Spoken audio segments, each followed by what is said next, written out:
ప్రభునందు ప్రియులైన మీ అందరికీ తండ్రి అయిన దేవుని నుండి ప్రభు అయిన యేసుక్రీస్తు నుండి కృపయు సమాధానమును అనుగ్రహింపబడాలని దేవుని వేడుకుంటూ ఉన్నాను. ప్రియులారా, ఈ దినము మనము దేవుని యొక్క పరిశుద్ధ వాక్కులలో నుండి సహవాసమును గురించి కొంత ప్రభు వెలుగులో నడుద్దాం. ప్రియమైన వాళ్ళారా, కొంచెం ముఖ్యమైన సంగతులు మనం మాట్లాడుకోవడానికి సిద్ధపడి ఉన్నామని నేను భావిస్తూ ఉన్నాను. కూడి ఉన్న మీరందరూ దయచేసి ఏకాగ్రతగా వినవలసిందిగా కూడా మనవి చేసుకుంటున్నాను. ప్రియులారా, దేవుని యొక్క ప్రధానమైన ఉద్దేశము మనం సంఘంగా కూడుకోవడంలో మనం వచ్చి కనపడి పోవాలనేది ఆయన ఉద్దేశం కాదు. ప్రియమైన వాళ్ళారా, దేవుడు ఎంత సర్వశక్తి కలిగిన వాడు అనంటే, ఆయన మనతో లేనప్పటికీ, మన ముందు కనపడనప్పటికీ, పరలోకమందున్న ఆయన మనందరినీ మనం ఉన్న చోట్లలోనే చూడగలవాడు. ఆయన నేను నా ప్రాంతంలో తెలుసు, మీ ప్రాంతంలో తెలుసు, అంతే. లేదు సండే ఆదివారం వైడబ్ల్యూసీఏకి వచ్చి ఇక్కడ కూర్చున్న ఈ గుంపు ఇక్కడుంటే మాత్రమే ఆయన చూడగలడు అని అనుకుంటే పొరపాటే, మనకు తెలుసు ఆ విషయం. అయితే ఇప్పుడు తలెత్తవలసిన ప్రశ్న ఏమిటంటే, మరి ఎందుకు కూడుకుంటున్నాం? ఎందుకు? స్థిరంగా ఒక మాట గుర్తు చేయనా? ఎందుకు అనంటే, మనమందరము ఒక విషయం ఎరుగుటకు. ఆ ఒక విషయం ఏమిటి అనంటే, మనమందరము క్రీస్తు శరీరంలో అవయవములోని వ్యక్తిగతంగా ఎరుగుటకు. మండే నుంచి సాటర్డే నాకేం గుర్తుకు లేదండి, నిజం చెప్పుచున్నాను. ప్రేయర్ చేయలేదంటే చేశాను, మీ గురించి ఆలోచించలేదంటే ఆలోచించాను. మీకున్నటువంటి ఇరుకుల గురించి, ఇబ్బందుల గురించి, చిన్న చిన్న వాటి విషయాల పట్ల మనసుకు తెచ్చుకొని బాధ నొందలేదంటే బాధ నొందాను, ఆనందపడ్డాను, అన్నీ జరిగాయి. బట్ నాకు ఏం గుర్తుకు లేదు అనంటే, నేను ఒక అవయవాన్ని, నాతో పాటు నా సంఘంలో ఉన్న మిగిలిన మీరందరూ కూడా నాతో సాటి అవయవములని నేను మనసుకు తెచ్చుకోలేకపోయాను. ఎందుకంటే నేను ఉన్న పరిస్థితులు, నా కుటుంబము, నా డే టు డే లైఫ్, అంతే కదా. బట్ ఎప్పుడు గుర్తొచ్చిందో తెలుసా? మళ్ళీ ఇక్కడికి రాగానే. ఎంత రియల్గా, ఎంత స్పష్టముగా, సజీవముగా గుర్తు అనంటే, మీరందరూ వస్తూ ఒక్కొక్కరు వందనాలు పలికిస్తున్నప్పుడు మనసులో మెదులుతున్నది ఏంటో తెలుసా? మేమందరము క్రీస్తు శరీరంలో అవయవంలో అందుకొస్తున్నాం ఇక్కడికి. అస్సలు మరవద్దు మనం ఆ విషయాన్ని. నా మాటలు అవాస్తవం కాదు, మీరే వ్యక్తిగతంగా ఒకసారి ఆలోచించి చూడండి, మీకే బోధపడిపోతుంది. ఎందుకు సజీవంగా ఒక దగ్గరికి తీసుకొచ్చి మనల్ని అందరినీ ఒకరికొకరు కనపరుచుకునేట్టుగా దేవుడు చేస్తున్నాడంటే, ఆయన మనకు ఒక విషయము మన హృదయంలో నిరంతరం ఉండాలనుకుంటున్నాడు. మనమందరము క్రీస్తు శరీరంలో అవయవములము.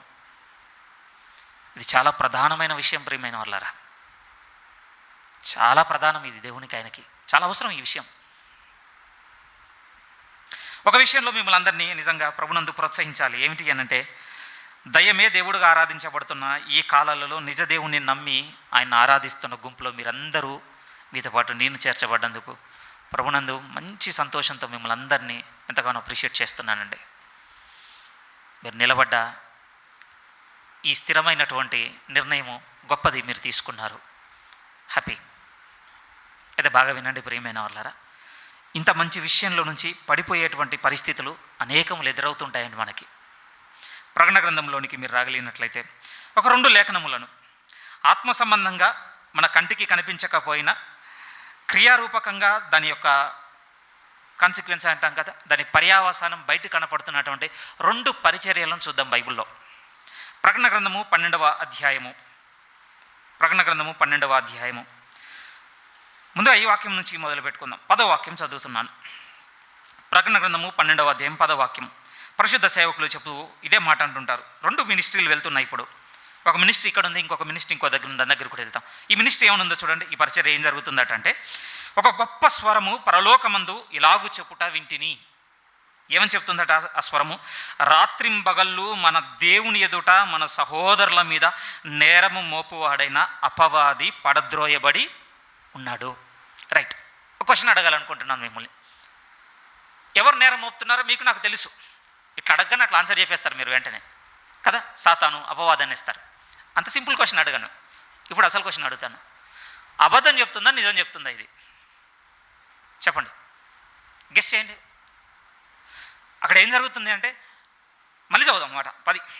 ఆ గొప్ప స్వరం ఏమంటుందంటే, రాత్రింబగళ్ళు మన దేవుని ఎదుట మన సహోదరుల మీద నేరము మోపువాడైన అపవాది పడద్రోయబడి ఉన్నాడు. రైట్. ఇప్పుడు నేను అడుగుతున్నది ఏంటంటే, ఇది అబద్ధం చెప్తుందా, నిజం చెప్తుందా అక్కడ? లేకపోతే అబద్ధపు నేరములు మోపుతుందా, నిజమైన నేరాలు మోపుతుందా? ఏమని ఉంటుండొచ్చు మీ మనసు? వాడు ఆది నుండి నరహంతకుడు, వాడు అబద్ధికుడు అని టైటిల్ అనుకుంది కనుక పోయి వాడు ఏం చెప్తున్నాడు అనుకుంటుండొచ్చు మన మనసు? అబద్ధాలే చెప్తాడు. అబద్ధం చెప్తే నువ్వు నేను కన్విన్స్ అవుతావండి, దేవుడు అవుతాడా? నెవర్. ఇప్పుడు దేవుని దగ్గరికి వెళ్ళి నిజం చెప్పాలి, నిజం అంటే ఇక్కడ నథింగ్ బట్ నేరాలు మోపుతుంది. కరుణాకర్ని చూసావా, దయాకర్ని చూసావా, లేకపోతే ఇంకొకరిని చూసావా? ఏం జరుగుతుందో నువ్వు చూస్తున్నావు కదా, ఎట్లా బిహేవ్ చేసింది నిన్న, మన ఎట్లా జరిగింది. ఇవన్నీ నిజాలైతేనే పట్టుకెళ్ళి చెప్పగలదు, అంతే కదా. ఇవన్నీ అబద్ధాలు అనుకోండి, ఎందుకు చెప్తుంది? ఒకవేళ ఇది అబద్ధమైంది అనుకోండి, దేవుడు వెంటనే డిఫెండ్ చేస్తాడు, ప్రియమైన వాళ్ళారా. కానీ అక్కడ వాతావరణం అట్లా లేదటండి. ముందేం చేస్తుందో తెలుసా? మధ్యకు వస్తుంది, మనుషుల మధ్యకు వస్తుంది. మనుషుల మధ్య లేపవలసినటువంటి వివాదములు అన్నింటినీ తెర మీదకి తీసుకొని వస్తుంది. మనుషుల మధ్య జరగవలసినంత చెడంతటిని జరిగించి వీటన్నింటిని పట్టుకెళ్ళి అక్కడ నేరాలు మోపుతుంది. ఓ, ఈయన నన్ను సంఘంలో చేర్చింది, ఓ ఆమె నన్ను సంఘంలో చేర్చింది, ఇతనికి అడగగానే నువ్వు పరిశుద్ధాత్మను ఇచ్చింది, ఆమెకు అడగగానే పరిచర్య నువ్వు ఇచ్చింది. ఏం జరుగుతుంది నువ్వు తెలియటం లేదా? ఏముంటాయని నేరం మోపడంలో? ఇవే. దేవుని తెలియదా చెప్పండి? వీడు రిపోర్ట్ ఇస్తే నేను ఆయన తెలుసుకోగలిగేది, అంతే కదా. ఈయన రిపోర్ట్ ఇవ్వాలనా? దేవునికి స్పష్టంగా తెలుసు, ప్రియమైన వాళ్ళారా. మనం మన జీవితంలో జరిగిస్తున్నది ఈచ్ అండ్ ఎవ్రీ డీటెయిల్ తెలుసు ఆయనకి. కానీ వీని ఉద్దేశం ఏమిటి అని అంటే, మన మధ్య సఖ్యత ఉండకూడదు. ఇది మైండ్లో అట్లా పిన్ చేసి పెట్టుకోండి. ఇంకొక మినిస్ట్రీకి వెళ్దాం. హెబ్రీలకు రాసిన పత్రిక 7వ అధ్యాయం. ఇది కూడా చాలా కీలకమైనటువంటి వాక్యం. హెబ్రీలకు రాసిన పత్రిక 7వ అధ్యాయము 25వ వాక్యాన్ని చదవడానికి ఇష్టపడుతున్నాను. ఇక్కడ ఉన్నది ఎవరిని గురించి అంటే, ప్రభు అయిన యేసుక్రీస్తు వారిని గురించి. ఎందుకంటే వీళ్ళిద్దరే హెవెన్ నుంచి ఇక్కడికి వచ్చి ఈ భూమిని విజిట్ చేసింది అనుకోండి, ఒక విధంగా అట్లా అనుకొని చదువుదాం. ఇప్పుడు చూద్దాం 7వ అధ్యాయం, హెబ్రీలకు రాసిన పత్రిక 7వ అధ్యాయం 25 మీరు చూడగలిగితే 25లో ఏమని రాయబడుతుంది? ఈయన అనగా యేసుక్రీస్తు వారట తన ద్వారా దేవుని యొద్దకు వచ్చి వారి పక్షమున విజ్ఞాపనము చేయుటకు నిరంతరము జీవించుచున్నాడు. వండర్ఫుల్. ఇక్కడ కూడా ఒక క్వశ్చన్ వేసుకుందాం. ఇప్పుడు అడగబోయే ప్రశ్న ఏమిటి అంటే, ఏమని విజ్ఞాపన చేస్తుండొచ్చు ఈయన? ఏమై ఉండొచ్చు? మన ఆరోగ్యం, అనారోగ్యమా? మన ఆర్థిక ఇబ్బందులా? లేకపోతే మన వివాహాల, లేకపోతే గర్భఫలాల, లేకపోతే చిరస్థిరాస్తుల? ఏమని అడుగుతుండొచ్చు మన పక్షాన ఈయన? అసలు అనుకుందాం మనసుకు.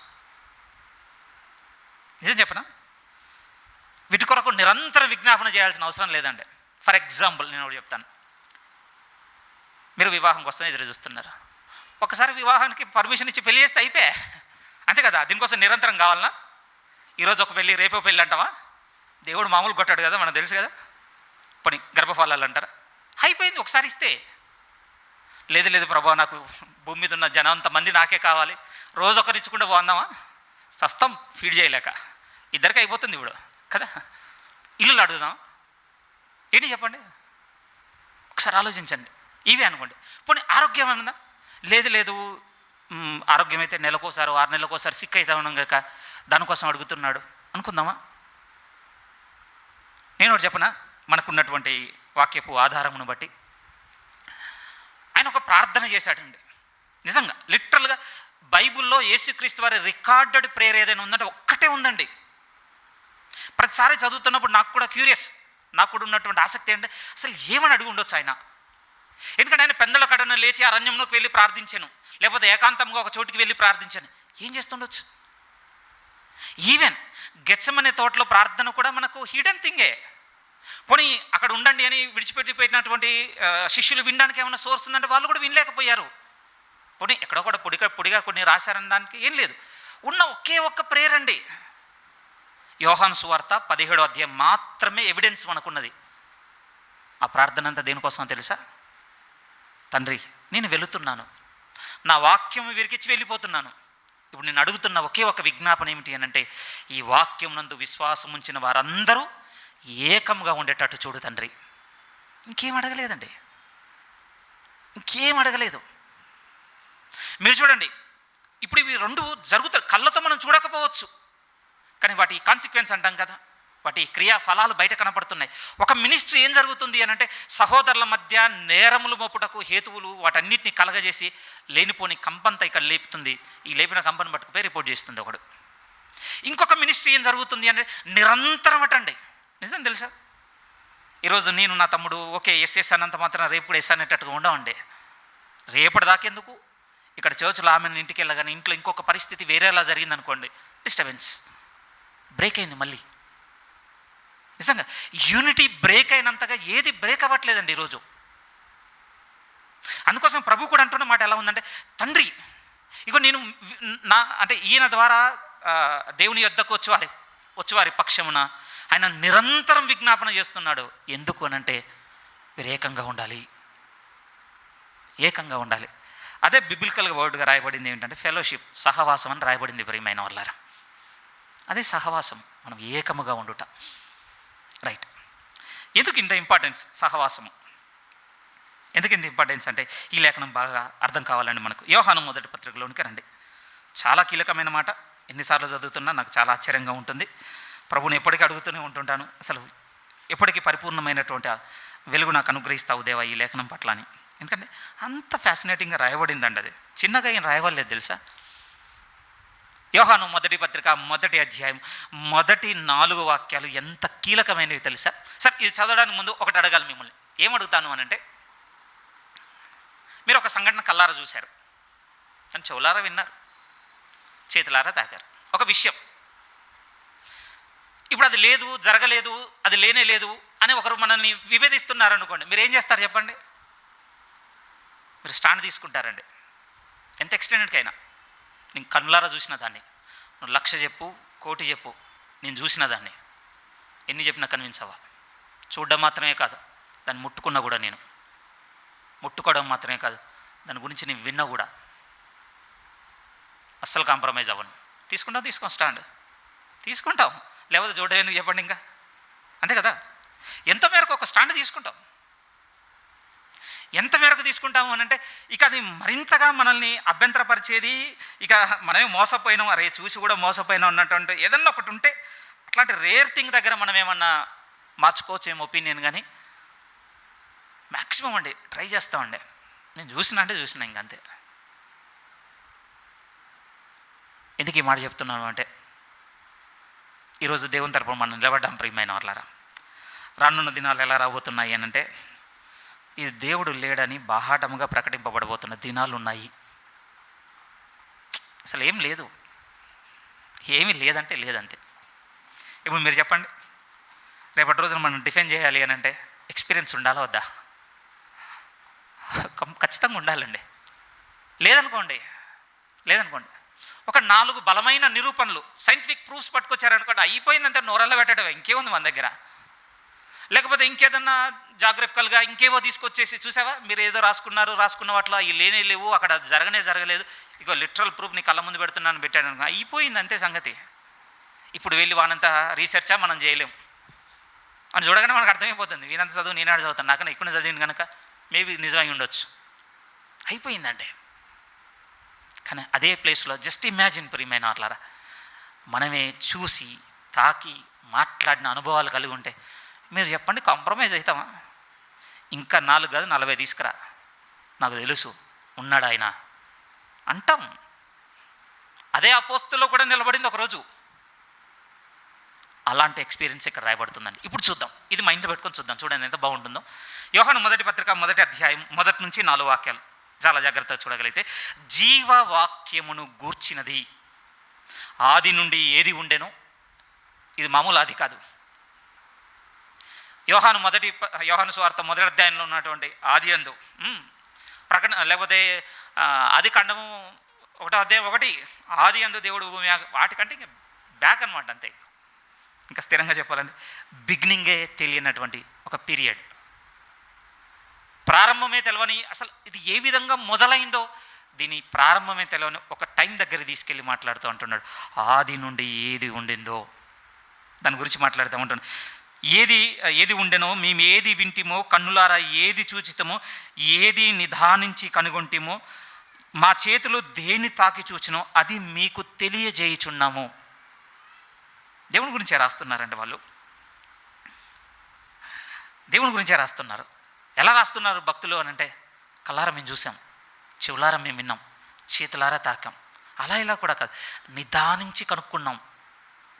ఏమన్నా అరమరికలు డౌట్స్ ఏర్పడితే రేపటి రోజున అభ్యంతరపడి వెనక అలాంటి దానికి కూడా అవకాశం ఇచ్చుకోలేదు. మేము నిదానించి కనుక్కున్నాం. మేము మేబీ ఇలాంటి అనుభవం మనకు ఉండకపోవచ్చు. ఇప్పుడు ఎందుకు మనకు ఉండకపోవచ్చు అంటున్నా అంటే, మనం 2000 సంవత్సరాల క్రితం ఆ 12 మందిలో మనం లేం కదా. పోనీ ఆ మొదట ఉన్న 500 మందిలో ఏమన్నా ఉన్నామా? అందులో కూడా లేము. సో మనకు ప్రాబ్లమేనండి. కానీ యోహాను గారికి ఎంత ఉందో తెలుసా? పరువు పిలుచుకున్న దగ్గర నుంచి హార్డ్లీ ఒక 3.5 years 3.5 సంవత్సరాలు గడిపాడు. కానీ ఆ గడిపిన జ్ఞాపకాలతో 60 ఏళ్ల పైన బతికాడండి. జస్ట్ ఇమాజిన్, ఇక ఆయన మనసులో ఎంత ఉండుండొచ్చో. ఉంది ఫిజికల్గా 3.5 సంవత్సరాలే, కానీ ఆయన వెళ్ళిపోయిన తర్వాత ఆ జ్ఞాపకాలతో భూమి మీద ఆయన ఎంత కాలం బతికాడు అని అంటే 95 సంవత్సరాలు వచ్చేంత వరకు 60 సంవత్సరాలు బతికేశాడండి. ఎంత క్రాస్ చెక్ చేసుకొని ఉండొచ్చు, ఎంత నిదానించి కనుక్కొని ఉండొచ్చు. ఎందుకంటే ఓకే, ఆయన చచ్చిపోగానే అందరు అగ్రి చేసింది ఏం కాదండి. తర్వాత చాలా టైం ఎట్లా గడిచిందో తెలుసా? యూదులందరూ మళ్ళీ తెర మీదకి రావడం, తెర మీదకి వచ్చేసి ఆయన గూర్చిన ప్రవచనాలు, ఆ సందర్భాలు అవంతా కొట్టివేతలు, పెద్ద సంఘర్షణ జరిగింది. పౌలు బతుకున్నంతకాలం ఆయన పోరాడినదే, పేతురు గారు బతుకున్నంతకాలం ఆయన పోరాడినదే, యోహాను గారి వారు కూడా అంతే. 12 మంది అపోస్తుల ప్రయాసం అంతా అదేనండి. ఆయన కాదని ఒకవైపు, లేదు ఇగో ఈ ప్రవచనాలు అన్నీ ఉన్నాయని వీళ్ళది, లేదు ఈ ప్రవచనాలు నెరవేర్పు ఇది కాదు అది అని పెద్ద డిబేట్స్ అని నడుచున్నాలే. అలాంటప్పుడు ఆ డౌట్స్ అన్నిటి కోసం ఎంత వెతుకుండొచ్చు వాళ్ళు, ఎంత వెతుకుండొచ్చు. ఇది ఎలా పాసిబుల్ అవుతుంది? ఆ లేఖనం అది చెప్తుంది, ఈ లేఖనం ఇది చెప్తుంది, ఈయనలోనే మీ రెండు ఎట్లా నెరవేరాయి? నిదానించి కనుక్కున్నారటండి. వారికి అర్థమైపోయింది, ఈయన నిజము, ఈయన జీవవాక్యము. ఇప్పుడు మేము తెలుసుకున్న తర్వాత అంటున్న మాటలు ఎంత బాగుంటాయి అంటే, 2వ వాక్యం మళ్ళీ నుంచి చదువుతున్నాను. ఆ జీవము ప్రత్యక్షమాయను, తండ్రి యొద్ద ఉండి మాకు ప్రత్యక్షమైన ఆ నిత్య జీవమును మేము చూచి ఆ జీవమును గూర్చి సాక్ష్యమిచ్చు దాన్ని మీకు తెలియపరచుచున్నాము. ఎందుకు చెప్పాలనుకుంటున్నారు వీళ్ళు? ఎందుకు చెప్పాలనుకుంటున్నారు? ఇన్ఫర్మేషన్ తెలియాలనా? లేకపోతే మీరు నేను బిలీవ్ చేయాలనా? అయితే మనం నమ్మాలనే చెప్తున్నారు అని అంటే, ఇప్పుడు నా ప్రశ్న ఏమిటంటే, ఏమని నమ్మాలని వారు కోరుకొని ఉండొచ్చు, ఈరోజు మనం ఏమని నమ్మి ఉండొచ్చు? మళ్ళీ నా ప్రశ్న సరిగ్గా మీరు వినాలి. వారు కళ్ళారా చూశారు, చేతులారా తాగారు, చెవులారా విన్నారు, నిదానించి కనుక్కున్నారు. జీవం ప్రత్యక్షమైందని అర్థమైపోయిందండి వాళ్ళకి. అర్థమైపోయింది, పరలోకం నుండి దిగొచ్చింది ఇది, అంతే. ఆ నిత్య జీవం గురించి బలమైన నిర్ధారణకు వచ్చిన తర్వాత ఏం చేయడం మొదలుపెట్టారట అంటే, ఈ సమాచారం చెప్పడం మొదలుపెట్టేశారట. అయితే ఎందుకు చెప్పాలనుకుంటున్నారంటే, మనం అనుకుంటుండొచ్చు నమ్మడానికి. అయితే ఇప్పుడు మన దగ్గరికి వచ్చిన ప్రశ్న ఏమిటంటే, అసలు వాళ్ళు ఏమని నమ్మాలనుకున్నారు, మనం ఏమని నమ్ముతున్నాం? ఇప్పుడు వ్యాలిడ్ క్వశ్చనే కదా, నిజంగా చాలా న్యాయమైన ప్రశ్న ఇది. అసలు వాళ్ళ ఉద్దేశంలో ఏంటి? పోనీ ఇలా అడుగుతానండి. 1 గంట ప్రసంగం నేను ప్రిపేర్ అయ్యి మీ దగ్గరకు వచ్చేసాను. ఒక మాట మీరు చొరవ తీసుకొని నన్ను, సరే ఈ గంట ప్రసంగం అయితే వింటాం, కానీ అసలు ఎందుకు చెప్పాలనుకుంటున్నావు మీరు నన్ను అడిగారనుకోండి, అడగాలి మీరు, న్యాయబద్ధమైన ప్రశ్న, మేము వింటాం. కానీ మేము ప్రశ్న ఏంటంటే, నీ ఇంటెన్షన్ ఏంటి, లేకపోతే నీ పర్పస్ ఏంటి, అసలు ఎందుకు ఈరోజు ఇది చెప్పాలనుకున్నాం కదా? అడగాలండి. అప్పుడే నేనేంటో మీకు తెలుస్తుంది, నా ఉద్దేశం ఏంటో మీకు తెలుస్తుంది. నేను మీ మేలు కోరేవాడినా లేకపోతే నేను నా స్వప్రయోజనంను కోరుకునేవాడినా మీకు తెలుస్తుంది. చాలా బయటకు వస్తాయి. ఇదే ప్రశ్న అక్కడ పట్టుకెళ్ళి అడగాలి. ఇప్పుడు అసలు ఎందుకు చెప్పాలనుకున్నారు మీరు ఈ విషయాల్ని? మనం నమ్మడానికైతే వాళ్ళు అనుకున్నది వేరుందండి. నిజం తెలుసా, వాళ్ళు ఇవన్నీ విని, మేము కళ్ళారా చూసింది, చెవులారా విని, చేతులారా తాకిన ఈ జీవం ఏది, దీని గురించిన సమాచారం మేము చెప్పగానే వాళ్ళు విని ఇది నమ్మాలని వాళ్ళు అనుకున్నది వేరుంది. ఈరోజు సోకాళ్ళు క్రిస్టియానిటీ నమ్ముతున్నది వేరుందండి. సరే, క్రిస్టియానిటీని నేనేం విమర్శ చేయగలేంత స్థాయి అర్హత రెండు నాకు అసలు లేవు. కానీ ఇప్పుడు చూద్దాం, వాళ్ళ అభిప్రాయంలోనికి వెళ్దాం. అసలు ఎందుకు తెలియపరచాలనుకున్నారు వాళ్ళు? ఇప్పుడు జాగ్రత్తగా చూద్దాం. మళ్ళీ 2 నుంచి. ఆ జీవము ప్రత్యక్షమాయను, తండ్రి యొద్ద ఉండి మాకు ప్రత్యక్షమైన ఆ నిత్య జీవమును మేము చూచి ఆ జీవమును గూర్చి సాక్ష్యం ఇచ్చుచు దాన్ని మీకు తెలియపరచుచున్నాము. 3వ వాక్యంలో, మాతో కూడా మీకును సహవాసము కలుగునట్లు మేము చూచిన దానిని వినిన దాన్ని మీకు తెలియపరచుచున్నాము. వాళ్ళ ఇంటెన్షన్ ఏంటాడు తెలుసా? ఈ ఇన్ఫర్మేషన్ మీరు నమ్మడం కాదు, ఈ నమ్మకంలో మీకు ఏ ఇంటెన్షన్, ఏ ఉద్దేశం ఉండాలంటే దాంతో సహవాసం మాకు ఏర్పడాలన్నటువంటి అభిప్రాయంతో మీరు నమ్మాలి. ఒక జీవాన్ని మీకు చెప్తున్నాం, మేమే దానికి ప్రూఫ్స్. లోకమంతా లేదు లేదు, అది కాదు, కూడదు, అయిపోలేదు ఎన్నని అంటుండొచ్చు. But we are the witness. ఇంకా మేమే దీనికి సాక్షులము. అయితే మీ దగ్గరికి వచ్చి ఎందుకు చెప్తున్నాం తెలుసా? ఓహో ఎలా జరిగిందట అని కేవలం తలూపడానికో వినడానికే కాదు, మీకు సహవాసం ఏర్పడాలి. ఆ జీవంతో మీకు సహవాసం ఏర్పడాలి. ఎందుకు సహవాసం ఏర్పడాలని వాళ్ళు యోచించారు అని అంటే, వారి అనుభవం మనకు కూడా కావాలని కోరుకున్నారు. ప్రియమైన వాళ్ళు, నాకు కూడా కష్టమేనండి ఇది మీకు చెప్పడం, చాలా కష్టం తెలుసా. ఎందుకంటే మీరు నేను ఒకే సైడ్ నిలబడ్డామండి. బహుశా మహా అంటే 2-3 అడుగులు ఎక్కువ నేను ముందు ఉండొచ్చాము అంతే. కానీ కంప్లీట్గా చూసి విని కల్లారా చూసిన ఈ గుంపు ఉంది కదా, ఆ గుంపులోకి ఇంకా సంపూర్ణంగా నేను ట్రాన్స్ఫార్మ్ అవ్వలేదు ప్రియమైన వాళ్ళారా. బట్ ఏమిగా పెట్టుకున్నానండి, ఖచ్చితంగా పెట్టుకున్నాను నా మనసులో మాత్రం. ఎందుకంటే జాగ్రత్తగా చూడండి, మళ్ళీ నేను చదువుతున్నాను 3వ వాక్యం. మాతో కూడా మీకును సహవాసము కలుగునట్లు మేము చూచిన దానిని వినిన దాన్ని మీకు తెలియపరచుచున్నాము. మన సహవాసం అయితే తండ్రితో కూడాను ఆయన కుమారుడైన యేసుక్రీస్తుతో కూడా ఉన్నది. ఏంటి ఇక్కడ దీని అర్థం ఏంటి? మేము కల్లారా చూసింది మీరు కల్లారా చూడాలి, మేము చెవులారా విన్నది మీరు చెవులారా వినాలి, మేము ఆ చేతులతో తాకింది మీరు కూడా తాకాలి. ఆ జీవవాక్యమును గురించి ఆది నుండి ఏది ఉండనో మీరు కూడా ఎరగాలి. అప్పుడు మాత్రమే నిలబడగలమండి మనము, లేకపోతే మళ్ళీ చెదిరిపోతాం ప్రియమైన వాళ్ళారా.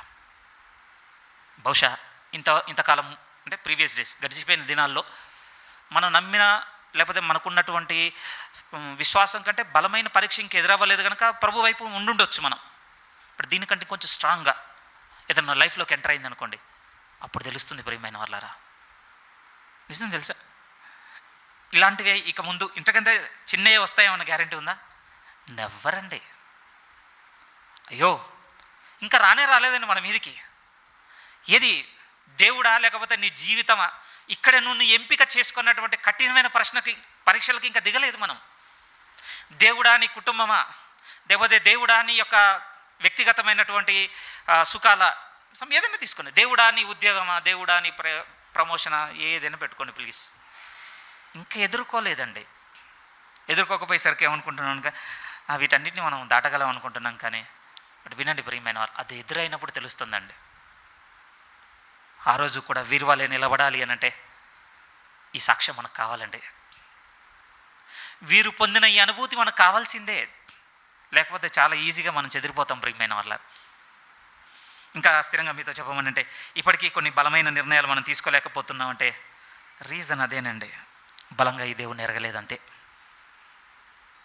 ఎస్, అంతకుమించి ఇంకేమనగలను? బలంగా ఎరగలేదంతే. ఒక బలముగా ఎరిగిన జీవితం దేవుని తరపున ఎంత నిలబడగలదు అని అంటే ఒక్కరే ఉన్నారు మనకు బైబిల్లో, యేసుక్రీస్తు వారు. సంపూర్ణంగా ఎరిగి ఉన్నాడు, సంపూర్ణంగా నిలబడ్డాడండి అంతే. అలానే అది అక్కడితో ఆగిపోవాలని ఏం కోరుకోలేదు ప్రియమైన వాళ్ళారా. ప్రభు ఆ ప్రార్థనలో యోహాను సువార్త 17లో మీరు ఇంటికి వెళ్ళి చదువుకున్న తర్వాత అక్కడ ఇక విచ్చి వెళ్తున్నాను తండ్రి, నువ్వు నాకు ఏ మహిమనైతే అనుగ్రహించున్నావో అదే మహిమను ఇక వీరికి ఇచ్చి వెళ్ళిపోతున్నాను. అదే ఆ స్టేట్మెంట్ ఉంటుంది లిటరల్గా. నేను నిన్ను ఎంతగానైతే ఎరిగి ఉన్నానో, నిన్ను ఎరిగిన నా యొక్క మహిమ ఏదైతే ఉందో ఆ మహిమని వీరు కూడా ఇచ్చి వెళ్ళిపోతున్నాను. వారు కూడా ఎరిగారండి. ఇదే సాక్ష్యం మనం చదివిన మాట. ఎలా వచ్చింది అని అంటే దేవునితో ఒక సహవాసంలో ఉన్నారట ప్రియమైన వారు. వారి వరకు చదివాం కదా, ఇప్పుడు మన గురించి చదువుకోవాలి. 4వ వాక్యం 3:4 చదువుతున్నాను. మాతో కూడా మీకును సహవాసము కలుగునట్లు మేము చూచిన దాన్ని వినిన దాన్ని మీకు తెలియపరచుచున్నాము. మన సహవాసం అయితే తండ్రితో కూడాను ఆయన కుమారుడైన యేసుక్రీస్తుతో కూడా ఉన్నది. మన సంతోషము పరిపూర్ణమవుటకై మీకు ఈ సంగతులు రాయుచున్నాను. 3వ వాక్యంలో క్లియర్గా 2వ భాగం కూడా ఇంకేం కనపడుతుంది అంటే, ఇప్పుడు మన సహవాసం కూడా, ఇప్పుడు ఇక్కడ ఉన్న మనది కూడా ఆ రోజున్న వాళ్ళతో కలిసి సంపూర్ణంగా దేవునితో కనెక్ట్ అవ్వాలని రాస్తున్నారండి. ఎందుకు రాస్తున్నారు? ఎందుకు ఇంత ఇంపార్టెన్స్ ఫెలోషిప్కి, సహవాసానికి అంటే ఆ జీవవాక్యమును గురించి ఆది నుండి ఉన్నది వీళ్ళలా తెలుసుకోగలము. లేకపోతే కష్టం అండి, లేకపోతే కష్టం. అయితే జాగ్రత్తగా వినండి. ఇది కొంచెం ఇక్కడ రాయబడలేదు కానీ మనం ఇలానే నేర్చుకోవాలి. సహవాసం ఇప్పుడు కూడా రెండింటి కలయిక ప్రియమైన వాళ్ళారా. ఒకటి దేవుంది, రెండోది మనది. ప్రభులో సాగుతున్న సేవకులు ఎప్పుడు చెప్పే మాట ఏమిటి అని అంటే, వారు అంటుంటారు సహవాసం ఎప్పుడు కూడా ఎలా ఉండాలి అంటే లిటరల్గా ప్రభువును సిలువ వేసినటువంటి ఆ సిలువ క్రాస్లా ఉండాలంటుంటారండి. సిలువను మనం చూడగానే రెండు అర్థమైపోతుంటాయి. ఒకటి వర్టికల్గా ఉంటుంది, ఇంకోటి హారిజాంటల్గా ఉంటుంది ప్రియమైన. ఒకటి నిలువైన భాగం, ఒకటి అడ్డమైన భాగం. ఈ రెండు కలిస్తేనే సిలువ అయిందండి. రోమ ప్రభుత్వ కాలంలో ఎవరిని కూడా ఒక్కొక్క కొయ్యకు వేలాడదీసింది లేదటండి. ఖచ్చితంగా రెండు ఉండాల్సిందే. ఆ నమూనా సహవాసం కూడా ఒకవైపు నుంచి అస్సలు ఉండదు ప్రియమైన వాళ్ళారా. ఈ రెండు కలిస్తేనే సహవాసం అవుతుంది. మనం వ్యక్తిగతంగా దేవునితో బాగా ట్యూన్ అవుతుండొచ్చండి. ఇంకా ఆయన ఎంతో మంచివాడుగా ఉంటున్నాడు కదా, అంతే కదా. మనం దేవునితో బాగా ట్యూన్ అవుతుండొచ్చు. Then what about our co believers? మన తోటి విశ్వాసులతో మన పరిస్థితులు ఏంటి ఇప్పుడు? ఒకసారి ఆలోచించి చూడండి. ఏంటి ఈ విషయంలో మనం వీక్గా ఉంటే దేవుని విషయంలో కూడా వీక్ అయిపోయినట్టే. లేదు అక్కడ క్రాస్ నిలబడడానికి ఆధారంగా ఉండవలసిన సిలువ లేదు ప్రియమైన వాళ్ళారు. అంతే. ఇంకా పోతే పోయిందిలే, దేవునితో నేను సెట్ అయిపోతానంటే ఫెలోషిపే రివీల్ కానప్పుడు ఇంకా లైఫ్ ఏం రివీల్ అవుతుందండి మనకి? అంతే కదా. సహవాసమే మనకు వెల్లడి కాలేదనుకోండి, జీవమును గురించిన సాక్ష్యం ఎక్కడి నుంచి వస్తుంది మనకి? నిజం చెప్తున్నాను ప్రియమైన. ఇప్పుడు నెమ్మది కొన్ని పొడి అడుగులు పడుతున్నాయండి. నాకు బిగిన్ అయింది జస్ట్ ఈ మధ్య ఇన్ ద సెన్స్ ఒక 2-3 ఏళ్ళ నుంచి. ఎందుకు ఇంతకాలం బిగిన్ అవ్వలేదంటే అసలు చర్చ్ అనేదే నాకు మైండ్లో లేదండి. అసలు సహవాసము, సంఘము, క్రీస్తు శరీరం అన్న అవగాహనే లేదు అసలు. నా బాప్తీసం నా సంగతి, నా తమ్ముని బాప్తీసం వన్ సంగతి, ఇంకోరు బాప్తీసం ఇంకోరు సంగతి, అంతే. మరి ఏంటి చర్చ్ అంటే? చర్చ్ అంటే నాకేం తెలుసు? అంతే కదా. ఎక్కడ సీరియస్గా ఉన్నాం చెప్పండి? మనం విమర్శం చేయటం లేదు, కానీ బ్యాక్ డేస్కి తీసుకెళ్తున్నాను అంతే. బట్ ఎప్పుడైతే సహవాసం విలువ హృదయాన్ని తట్టిందో జీవం యొక్క ఆనవాళ్ళు నెమ్మదిగా తెరవడం మొదలయ్యాయి ప్రియమైన వాళ్ళారా. సంఘంగా మీకు బోధించింది అదే. అగ్రీ చేస్తాను, చాలామంది వాటిని గ్రహించలేదు. కొంతమంది గ్రహించే ప్రయత్నం చేసినా కూడా నిలకడగా ఉండడానికి మనసు పెట్టలేదు. కొంతమంది ఏమో బలంగా పట్టుకొని సాగుతున్నారు. వాడిని చూస్తున్నప్పుడు చాలా ఆనందం. అరే ఎంత చక్కగా వీళ్ళు ట్యూన్ అయిపోయారు దేవునితో అని. రేపు వాళ్ళు ఉంటారని కూడా ఆశ ఉందండి. నిజంగా వారితో పాటు నేనుంటే నేను కూడా నిలబడగలిగిన ధైర్యం ఉంది. ఆల్ మిక్స్ ఉన్నాయండి, అన్నీ కలుసున్నాం. అయితే ఇప్పుడు మనకు తలెత్తవలసిన ప్రశ్న ఏంటి అని అంటే, ఎందుకు మన సహవాసం బ్రేక్ అవుతుంది? ఎందుకు బ్రేక్ అవుతుంది అని అంటే, మనం ఇతరులతో సరిగ్గా లేవండి. ఇతరులు ఇన్ ద సెన్స్ మన మధ్య. బాగా వినండి ప్రియమైన వాళ్ళారా. ఎందుకు సరిగ్గా లేవు అని అంటే, మీ మనసాక్షి నా మనసాక్షి బయటికి చెప్పేటువంటి సమాధానం ఏముంటుందో తెలుసా? అభిప్రాయ భేదాలు, లేకపోతే వారు నాకు చేసినవి, లేకపోతే వీరు నాకు చేసినవి, నేను వాళ్ళకు చేసినవి, ఇవే కదా సమస్యలు, పరిస్థితులు, మన మధ్య జరిగిన సంఘటనలు బోల్డ్ అన్నీ భరించడం వీలవ్వటం లేదన్నటువంటి ఒక ఒపీనియన్ మన హృదయంలో ఉండిపోయిందండి. నేను రిసీవ్ చేసుకోలేను, డైజెస్ట్ చేసుకోలేను. అవి అగ్రీ ప్రియమైన వాళ్ళరా. నేను కూడా వాటితోనే ఫైట్ చేస్తున్నాను. అవి ఏ లేవు, చాలా అంతా క్లియర్గా ఉందేమో అని మీరేమనుకోవద్దు. చాలా ఉన్నాయి లోపల. కానీ వాటన్నిటిని ఓవర్కమ్ అవ్వడానికి దేవుని అడుగుతాం కదా. ఏంటి దేవా నేను ఇలా ఉన్నాను, నాకు సహాయం చేయనప్పుడు దొరుకుతున్నటువంటి వాక్యపు వెలుగే ఇది ప్రియమైన వాళ్ళరా. దేవుడు స్పష్టంగా చెప్తున్న మాట ఏంటంటే, నువ్వు సహవాసం నీ సహోదరునితో నువ్వు సరిగ్గా బిల్డ్ చేసుకోకపోతే రేపు నాతో నువ్వు ఉన్న సహవాసం నీకు ఎఫెక్ట్ అవుతుంది కరుణాకర్. లేదు నీ తరపున నేను నాకు ఇచ్చిన 24 గంటలు ఫుల్ టైం పెడుతున్నాను, చక్కగా ప్రేయర్ చేసుకుంటున్నాను, బైబిల్ చదువుకుంటున్నాను, సేవకుల ప్రసంగాలు, హ్యాపీయే. నేనేం దాని విషయంలో ఏం బాధగలేను. కాకపోతే అది నేను రేపు రోజున నిన్ను సస్టైన్ చేయలేదు. అది నిజమండి. నిజంగా సస్టైన్ అవ్వలేము మనం. పౌలు గారు కూడా ఫిలిప్పీ సంఘానికి పత్రిక రాయాలనుకున్నప్పుడు ఆ సంఘం పరిస్థితులు ఎరిగి ఆయన ఏం చెప్పాడో తెలుసా? మీరు ప్రతి వాడును తమ సొంత కార్యములను చూచుకొనిచున్నాడు, కానీ యేసుక్రీస్తు కార్యములు చూడటం లేదు. ఏం మిస్ అయింది ఆ చర్చ్లో? ఏంటి ఆ చర్చ్లో మిస్ అయింది? మీ మినిస్ట్రీ బాగుంది, మీ చర్చ్గా టాక్ బాగుంది, మీరు ఎన్ని చేస్తున్నారంటే నా వరకు వచ్చింది టాక్, వండర్ఫుల్. కానీ మీరు మిస్ చేసింది ఏంటంటే ఒకరికి ఒకరు మీరు చూసుకోవడం మానేశారు. మీరు మీ మధ్య ఉండవలసిన సహవాసం, మీరు మీ తోటి విశ్వాసులతో మీరు ఉండవలసిన ఆ ఆత్మీయమైన సహవాసం విషయంలో మీరు నిర్లక్ష్య పెట్టేశారు. నేను నా దేవునితో సరిగ్గా ఉన్నానా లేదా, అయిపోయింది, చాలు, అంతే. ఇంకా వేరేది కూడా నాకు ఏది అవసరం లేదు. మరి వాళ్ళ సంగతి ఏం చెప్పాలి? మన ఏం జరిగిందో తెలుసా? మా మధ్య జరిగింది ఎవరికి జరగలేదు. ఈ సంఘటన జరగడానికి ముందే దేవునికి తెలుసండి, అంతే కదా. జరిగిన తర్వాత ఏం తెలుసు అందామా? జరగకముందే తెలుసు. ఇంత డిస్టర్బెన్స్ క్రియేట్ అవుతున్నప్పుడు ఆపుతాడు కదా ఆయన. నా జీవితంలో నేను చాలాసార్లు అనుకున్నానండి ఇలా, ఇది వే బ్యాకే తెలుసు కదా దేవా. కొన్ని ఏండ్లు నేను చీకట్లోకి వెళ్ళిపోయాను కదా ఈ సంఘటనల వల్ల, బట్ ఎందుకు ఆపలేదంటే ఈ డే కోసమే కర్ణాకర్, నీకు ఈ రియలైజేషన్ కావాలి. నీ జీవితంలో నేను చేసే కార్యం నువ్వు చూడాలంటే కొన్ని నీ జీవితంలో నేను అలౌ చేస్తాను అంతే. అప్పుడు మనకేమనిపిస్తుందండి, భరించలేకపోతున్నాను. బట్ లిసన్ కేర్ఫుల్లీ అండి, బాగా వినండి. మనం ఒక సహోదరితోనో ఏ విధంగా అయితే సహవాసం అనుకుంటున్నాం, అదే సహవాసం ఇప్పుడు మనకు దేవునితో కూడా ఉంది ప్రియమైన వాళ్ళ. మీరు ఒకసారి ఆలోచించండి, మనం తోటి సహోదరుని చేస్తున్న కీడు ఎక్కువ, దేవుని చేస్తున్న కీడు ఎక్కువ? చెప్పండి, మీరు ఏ ఓటు తీసుకుంటారు? దేవుని చేస్తుంది ఎక్కువ అండి. ఎస్, మన పాప జీవితంతో దేవునికి చేస్తున్న వేదన అంతా ఇంత కాదు ప్రియమైన వాళ్ళారా. నాకు అనిపించింది, దేవునికి చేసినవే మనిషి చేస్తే అసలు మనిషి నన్ను టాలరేట్ చేస్తాడా? అసలు భరిస్తాడండి? అసలు అంటుంటారు కదా ఒక హార్డ్ కోర్ వర్డ్, నిలువున గోతి తీసి పాతేస్తాను అంటుంటారు కదా. అది చేసేటోళ్ళేమో మనుషులు. దేవుని ఎడల మనం నడుచుకుంటున్నట్టే మనుషుల ఎడల కూడా మనం అంత కృతజ్ఞత లేకుండా, అవిధేయతతో, మోసంతో, వేషధారణతో, ఈరోజు ఒకటి చెప్పి రేపు ఇంకోటి చేస్తూ, నిజంగా ఆపర్చునిస్ట్గా, అవకాశవాదిగా ఉంటూ, మన ఇష్టాలు అభిరుచులు మాత్రమే నెరవేర్చుకోవడానికి బలమైన నిర్ణయాలు చేసుకుంటూ వాటన్నిటి చీకట్లో దాచుకుంటూ నడుస్తున్నాం కదా దేవుని దగ్గర. అలాంటి జీవితం మనిషి దగ్గర పట్టుకొస్తేనండి స్టోరీ వేరు ప్రియమైన వాళ్ళారా. ఇవి మీరు చెప్పండి, భరిస్తుంది ఎవరు ఎక్కువ? నిన్ను నన్ను దేవుడు భరిస్తుంది ఎక్కువ అండి. ఆయన సహవాసం చేస్తున్నప్పుడు మనం దేవునికి చేసేవి చాలా ఎక్కువ, వాటితో పోలిస్తే చాలా తక్కువ మనతో చేస్తున్నటువంటి తోటి విశ్వాసిని మనం భరించలేమా? జస్ట్ ఇమాజిన్ అండి, ఒకసారి మీరే మీ మైండ్కి తీసుకెళ్ళి ఆలోచించి చూడండి.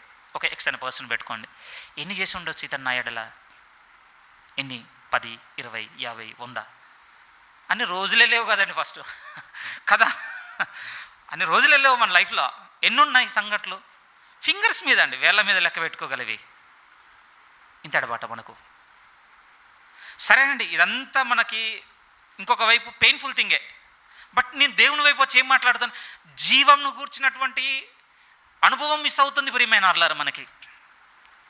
ఏది మనము నిదానించి ఎరగాలో, మనం ఏది కళ్ళారా చూసి తెలుసుకోవాలో, చెవులారా విని తెలుసుకోవాలో, ఏది చేతులారా తాకి ఒక అనుభూతికి రావాలో, ఆ జీవమును గూర్చిన అనుభవం దూరం అయిపోతుంది ఈ ముసుగులో. అపవాది బలం కూడా అదేనండి. సహోదరుల మీద రాత్రింబవళ్ళు నేరము మోపువాడైనా అపవాది డే వదులుతలేడట, నైట్ వదులుతలేడట. వీళ్ళు బ్రేక్ అయిపోవాలి, భరించుకోవద్దు వీళ్ళు ఒకరొకరు. అప్పుడు ఈ మాటలు ఎంత సహాయం చేసి ఉన్నాయంటే నాకు ఒకటే గుర్తొచ్చింది ప్రియమైన వాళ్ళారా. ఈ సంఘటనల మధ్య నా జీవితం పెట్టుకొని ఆలోచించుకున్నప్పుడు నాకు జీవంను గురించిన అనుభవం కావాలంటే, ఇంకా బైబిల్లో కూడా ఏమంటాడో తెలుసండి, దినములు ముందుకెళ్తున్న కొద్దీ అక్రమం విస్తరించడం చేత నీ ప్రేమ నా ప్రేమ జల్లారితే ఆ ప్లేస్లో ఏం చేద్దాం చెప్పండి? ఆ అనేకులలో నేనే ఉండి మన ప్రేమ చల్లారితే ఏం చేద్దాం? ఎందుకనంటే ఈరోజు మనం భరించలేకపోవడానికి కారణం అది కూడా ఒకటి కదా. మనం ఒక ప్రధానమైన దాన్ని కోల్పోతున్నాం ప్రియమైన వాళ్ళారా. చాలా ముఖ్యమైన దాన్ని కోల్పోతున్నాం. అది ఎంత ముఖ్యమైనది అనంటే, ఈ అనుభవం మనకు ఏర్పడుతుందండి, రేపు ఎలాంటి శ్రమ ఎదురైనా నిలబడతాం ప్రియమైన వాళ్ళారా. ఒకరోజు మనం విన్నాం కదా, ప్రకటన 7వ అధ్యాయంలో ఒక పెద్ద గుంపు ఉందట, లెక్కించడానికి వీల్లేనంతమంది. ఆర్డినరీ పీపుల్ ఏం కాదు, 50, 100, 150 కాదు, లెక్కించడానికి కూడా వీలు లేనంతమంది.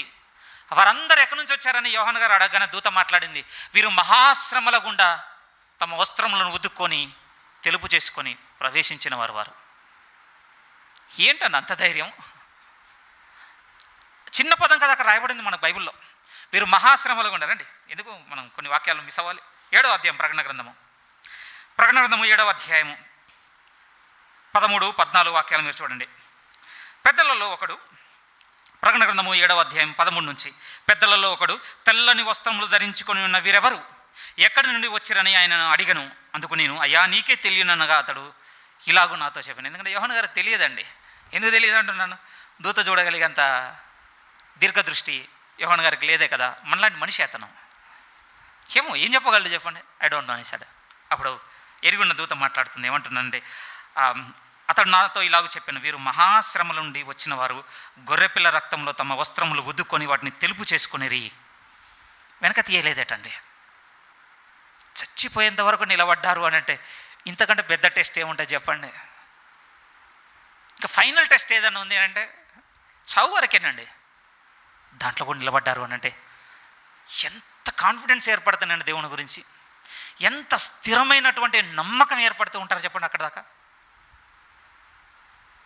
స్క్రూస్ టైట్ అవుతున్నాయి అనుకోండి, మన చుట్టూ స్క్రూస్ అనగా సిచ్యువేషన్స్ అనుకోండి, అన్ని వైపుల నుంచి ఇలా టైట్ అవుతూ వస్తున్నాయి అనుకోండి, మనకే తెలిసిపోతుంది ఊపిరి ఆడతలేదని. ఇప్పుడు మనం కొంచెం ఊపిరి రావాలంటే బయటికి పోవాలంతే. బయటికి ఇన్ ద సెన్స్ ఈ దేవుడు అనేటువంటి దీంట్లో నుంచి కొంచెం బయటకు వస్తే అయిపోయా. ఎంత ఊపిరో ఎన్నిసార్లు రాలేదు మన రియల్ లైఫ్లో ఇప్పటివరకు. వచ్చామండి నిజం. ఆస్తుల దగ్గరనో, లేకపోతే సమస్యల దగ్గరనో, మనం లీగల్గా చేసిన పొరపాట్ల దగ్గరనో, లేకపోతే బంధువుల మధ్య ఉన్నటువంటి తగాదాల దగ్గరనో చాలాసార్లు బయటకు వచ్చేసాం. లేకపోతే ఆఫీస్లో ఉన్నటువంటి వాటి దగ్గరనో, ప్రమోషన్ దగ్గరనో, XY జాబ్ కోసమో, ఇంకోటి చాలాసార్లు బయటకు వచ్చేసాం. నేను వాటిని కరెక్ట్ చేయడానికి, లేకపోతే వాటి బట్టి విమర్శ చేయడానికి రెండింటికి నేను మాట్లాడటం లేదు. కానీ బట్ వినండి ప్రియమైన వాళ్ళ, జీవమును గూర్చినటువంటి సాక్ష్యం మనకు దొరికింది అని అంటే నిలబడతామండి అంతే. కానీ ఎలా వస్తుందో తెలుసా? ఆధారము సహవాసం చెప్తున్నాడు ప్రియమైన వాళ్ళ దేవుడు. అదేదో నాతో మీరు సెట్ అయిపోతే సరిపోతుంది అనటం లేదండి. ఇప్పుడు మన మధ్య కూడా అంత సహవాసం ఏర్పడాలి. ఈ రెండు మ్యూచువల్గా ఒక దగ్గర కలిస్తేనే ప్రియమైన వాళ్ళరా దేవుడు తన జీవమును గుర్చినటువంటి ప్రత్యక్షత మనకిస్తాడు. మళ్ళీ మీతో చెప్తున్నాను, తన జీవమును గుర్చిన ప్రత్యక్షత మనకిస్తాడు. రైట్, ఇప్పుడు దీనికి సొల్యూషన్ ఏంటి? ఒక్కటే సొల్యూషన్ అండి, భరించడం రావాలి మన జీవితంలోనికి. ఎస్, నవ్వుతున్నంత సులువేం కాదండి. భరిస్తున్నప్పుడు నవ్వుండదు ప్రియమైన వాళ్ళారా. వేదన, దుఃఖము, మానసికమైనటువంటి బాధే ఉంటుంది. ఏమో కొంతమందికి లిటరల్ టీయర్స్ కూడా ఉంటాయేమో, కన్నీళ్ళు కూడా ఉంటాయేమో, ఐ డోంట్ నో. కానీ ఆధారం లేకపోతే దారి, సొల్యూషన్, పరిష్కారం ఏమిటి అంటే భరించటం మాత్రమే. ఒక అద్భుతమైన మాట చూడండి, గల్తీలకు రాసిన పత్రిక 6వ అధ్యాయము. వెరీ ఇంట్రెస్టింగ్ అండి. ఇది రాయబడిన విధానం కూడా చాలా ఇంట్రెస్టింగ్గా ఉంటుంది. గల్తీలకు రాసిన పత్రిక 6వ అధ్యాయం ఫస్ట్ 2 చదువుదాం నేరుగా. ఒకని భారంలో ఒకడు భరించి, పదం చూడండి, ఈలాగు. This is the only way. దేనికి? క్రీస్తు నియమమును నెరవేర్చుటకు. ఏంటి చెప్పండి ఆయనలా? మళ్ళీ ఒక ధర్మశాస్త్రం అనుకుంటున్నారా? జీవమును గురించిన అనుభవం ప్రియమైన వాళ్ళారా, అదే ఆయన నియమం. ఒకవేళ ఇక్కడ మళ్ళొకసారి ధర్మశాస్త్రం తెచ్చామను, ధర్మశాస్త్రం ఏంటో తెలుసా బైబిల్లో? అది మృతమైన పరిచర్య, ఇట్స్ డెడ్ మినిస్ట్రీ అని ఇస్తుండండి బైబిల్లో దేవుడు. దాన్ని ఏం తెచ్చింది ధర్మశాస్త్రం? వచ్చి మరణం తెచ్చింది. అది దాని నియమం. మరి యేసుక్రీస్తు వచ్చి ఏం తెచ్చాడు? రోమీయులకు రాసిన పత్రిక 6వ అధ్యాయం 23లో ఉంది కదా, అదే ఉంది సార్. అది చదివి ఇక్కడికి వద్దాం. నియమం గురించి మాట్లాడుతున్నాం కనుక రిలేటెడ్ వర్డ్స్, పోలిక కలిగిన పదాలు చూద్దాం. రోమీయులకు రాసిన పత్రిక 6వ అధ్యాయం 21, 22, 23 వాక్యాలు మీరు చూడగలిగితే, అప్పటి క్రియల వలన మీకు ఏమి ఫలము కలిగెను? వాటిని గూర్చి మీరు ఇప్పుడు సిగ్గుపడుచున్నారు కదా, వాటి అంతము మరణమే. అవే తెచ్చాయి. ధర్మశాస్త్ర సంబంధమైన క్రియలు కావచ్చు, శరీర సంబంధమైన క్రియలు ఎక్కడ తీసుకొచ్చి పెట్టాయి? మరణం వరకు తెచ్చిపెట్టాయి. అంతే, సిగ్గే కలిగింది వాటి వల్ల. 22, అయితే ఇప్పుడు పాపము నుండి విమోచింపబడి దేవునికి దాసులైనందున పరిశుద్ధత కలుగుటే మీకు ఫలము, దాని అంతము నిత్య జీవం. 23, ఏలైనగా పాపం వలన వచ్చు జీతం మరణము, అయితే దేవుని కృపావరము ప్రభు అయిన యేసుక్రీస్తునందు నిత్య జీవం. ఇది ఈయన నియమం అండి. ఈయన దేన్ని పట్టుకొని వచ్చాడు మన మధ్యలోనికి అంటే జీవాన్ని. యోహాను సువార్త 1వ అధ్యాయంలో కూడా ఉంటుంది, మోషే వలన ధర్మశాస్త్రం అనుగ్రహింపబడింది, కానీ యేసుక్రీస్తు వలన జీవము, సత్యం ఇవ్వబడింది ప్రియమైన వాళ్ళారా. అక్కడ కూడా అదే సాక్ష్యం. రైట్, ఇప్పుడు ఈ నియమం ఎలా సంపూర్తి అవుతుందట? మన జీవితంలో ఎలా నెరవేరుతుంది? ఇలా ఒక విధంగా ఈ నిత్య జీవం అనేటువంటి ఈ నియమము మీలో నాలో ఏ విధంగా క్రియ చేస్తుంది, ఏ విధంగా నెరవేరుతుంది అంటే, మీరు ఒకరినొకడు మీ భారములు భరించుట వలన ఇలాగున ఈ నియమం నెరవేరుతుంది. ఎస్, ఇది ఒకటేనండి. చాలా నెలలు మనం రిపీటెడ్గా మంత్లీ కమాండ్మెంట్స్లో చదివి ఉండొచ్చు ఈ లేఖనాన్ని. మీరు ఒకడి భారంలోను ఒకడు భరించి ఇలాగున్న క్రీస్తు నియమమును నెరవేర్చండి అన్నమాట. ఈరోజు ప్రసంగం రూపేణ మన దాకా వచ్చింది ప్రియమైన వాళ్ళారా. ఏం మాట్లాడుతుంది ఈ లేఖనం అంటే, ఆయన జీవమును గురించిన అనుభవం మనకు సాక్ష్యంగా ఇవ్వాలనుకుంటున్నాడు దేవుడు. బట్ ఒక కండిషన్ బేస్ మీద. ఆ షరతు ఏమిటి అని అంటే సహవాసము. దేవునితో అనేది ఏం లేవండి. ఎందుకంటే ఆయన పెయిన్ మన మీద ఏం చూపించటం లేదండి. అలానే ఎప్పటికీ చూపించకుండా వదిలేస్తాడు అనుకోవద్దు. ఆయన ఒక దినమును నియమించుకొని ఉన్నాడు అంటాడు రోమా 2లో. ఆయన పెట్టుకున్నాడు ఒకటి, అప్పుడే మాట్లాడతాడటండి. అందుకోసే శీఘ్రంగా శిక్ష వెంటనే కలగపోవట చూడగా నా డ్యాన్స్ నేను వేస్తున్నాను, మీ డ్యాన్స్ మీరు వేస్తున్నారు. నథింగ్ బట్ మన ఆటలు మనం ఆడుతున్నాం అని అర్థం. అల్లరితో కూడిన ఆటపాటలు అదే కదా అక్కడ వాడాడు. అందుకోసం ఆ పదం వాడాను, తప్పు ఏం కాదు. మన ఇష్టం వచ్చినట్టుగా మనం ఆడుకుంటున్నాం. మన జీవితంలో మనం యోచించింది చేయాలనుకుంటున్నాం. ఎందుకు శీఘ్రంగా ఆయన వెంటనే శిక్ష కలగజేయటం లేదు. వండర్ఫుల్. ఆయన సైడ్ చాలా ఫేర్గా ఉన్నాడు. ఇప్పుడు ప్రాబ్లం ఎక్కడొచ్చింది అంటే అడ్వాంటేజ్ తీసుకున్నాం. దేవునితో నాకేం ప్రాబ్లం లేదు కనుక సహోదరునితో నేను ఎలా ఉంటే నాకేంటి, ఉండకపోతే నాకేంటి. అంటే ఈ కాన్ఫ్లిక్ట్ అంతా సహోదరు అంటున్నాను, బ్రదర్స్ మధ్యన ఉన్నాయి, సిస్టర్స్ అంతా ఫేర్గా ఉన్నామని మీరు అనుకోవద్దు. అందరితో మాట్లాడుతున్నాను, బిబిలికల్ వర్డ్ అంతే. ఇప్పుడు ఏమంటున్నాను, మీరు ఒకరి భారములను ఒకరు భరించుకోండి. అంత సులువేం కాదండి, చదివినంత ఈజీ కాదు. బట్ ఒక రియల్ లైఫ్ కాంటెక్స్ట్ అండి. కొన్ని విషయాలు నాకు నేర్పించింది ప్రియమైన వాళ్ళ. మేబీ అవి మీకు కూడా ఉపయోగపడతాయని నేను ఆశిస్తున్నాను. ఒక సంఘటనలో నుంచి ఆ సంగతులు నేర్చుకుందామండి. అది మెడిటేట్ చేస్తున్నప్పుడు ఒక నాలుగు విషయాలు దొరికాయండి. అది చదువుతున్నప్పుడు చాలా ఆశ్చర్యంగా అనిపించింది నాకు. మేబీ కొంచెం టైం కూడా తీసుకుంటాను. ఆ సందర్భం, జరిగిన సందర్భం అండి, నిజంగా ఒకరినొకరం భరించుకోవడానికి అవసరమైనటువంటి కొన్ని మంచి సుగుణములను మనకు అలవరుస్తుంది ప్రియమైన వాళ్ళ. ఆ సందర్భం చెప్పి ముగించాలనుకున్నాను. అందులో ఉన్నటువంటి ఆ 4 విషయములలో నేను కూడా ఎదగాలని ప్రభువునందు ప్రార్థన కలిగి ఉన్నాను. మార్కు సువార్త 2వ అధ్యాయంలోనికి రండి. మార్కు సువార్త 2వ అధ్యాయము. ఈ జరిగిన సంఘటన మనం చూడబోతున్నాం. ఈ చూడబోతున్న సంఘటన నుంచి ఏం నేర్చుకోబోతున్నాం అంటే, అసలు ఇతరుల భారములను భరించుటకు మనకు అవసరమయ్యేటువంటి కొన్ని విషయాలు నేర్చుకుందాం ప్రియమైన వాళ్ళ. ఇక్కడ నుంచి ఇవి అవసరమని నేను ఎంతగానో ఆశపడి ఉన్నాను. ఎందుకంటే మీకు చెప్పాల్సింది చెప్పేసి ఉన్నాను సమాచారం. ఏం సమాచారం అంటే, సహవాసం ఎంత కీలకంగా ఉందో మీరు ఎరగాలి ప్రియమైన వాళ్ళ. యోహాను 1 పత్రిక నుంచి.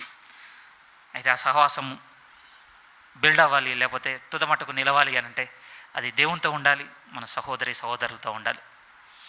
దేవునితోనైతే ఏం ప్రాబ్లమ్స్ లేవు, కానీ సహోదరులతో ప్రాబ్లమ్స్ ఏంటంటే చాలా ఇబ్బందులు ఉన్నాయి మన మధ్య.